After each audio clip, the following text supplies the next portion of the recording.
بجینوساید ناسکرنا کۆمکوژیە 25 مەهابووریە کۆبانیە بوویە مژارە بەحس و دانوستاندنان لە پەرلەمێنا کوردستانê lê heya ku ev biryar werêstandin pêdevî birêkarên yasayî li gor peyverên navdewletî heye.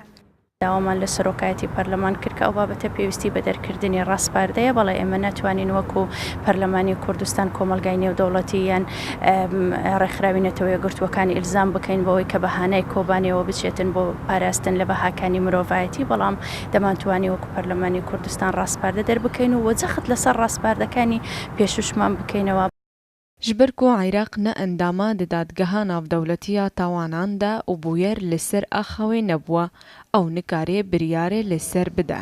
Her wiha ji aliyekî din ve tevî ku Sûriya endama di vê dadgehê de lê ji ber ku ew bixwe tuhmetbara nikarê behsa tawanan bike.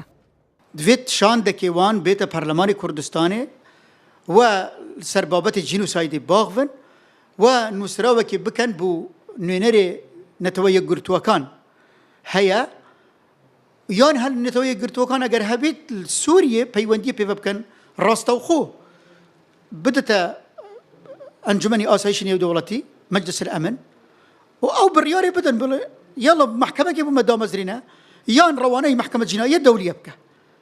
Her du rê dirist e bes îradeka siyasiya nêvdewletî pê divê.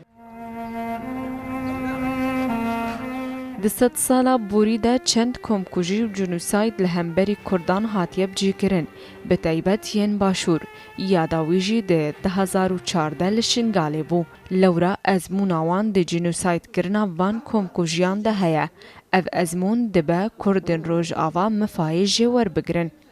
هەتاکو 91 ئێمە تاوانی کۆمەڵکوژیمان بەرامبەردا ئەنجام درای لە ماوەی 35 ساڵ حکمی دیکتاتۆری سەدام حوسێن بەڵام بۆ دووبارە نەبوونەوەی نەمانتوانی زەمانەی دروستکەین نەمانتوانی دەوڵەتێکی سەربەخۆ لەبەرەوەی لە ئاستی نێودەوڵەتی پاڵپشتیمان نەبووە و ئەمە بۆتە هۆکاریەوەی کە لە 2014 جارێکی کە باشووری کوردستان دوچاری کۆمەڵکوژی و جەنوساید ببیتەوە کەوەی یەزیدیەکان کە ڕوویداوە و ئێستاش ئەمەی کە کۆبانی لە ڕۆژاوە ڕوویداوە من پێم وایە ئەوانە ئەتوانن سوودێکی زۆر باش و ئیستفادەیەکی زۆر باش لەوەگرن بۆ مەسەلەی سەربەخۆیی و جیابوونەوە لە حکوومەتی سووریاش.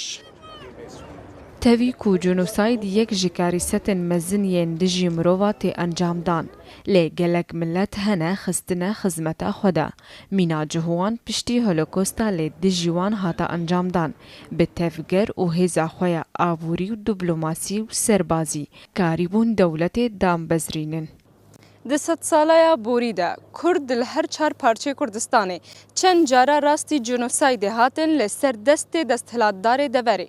Lê heta niha wan nikariye genûsaydkirina xwe bikine xizmeta avakirina dewleta Kurdistanê de. Rengîn şer û rûda û hewlêr.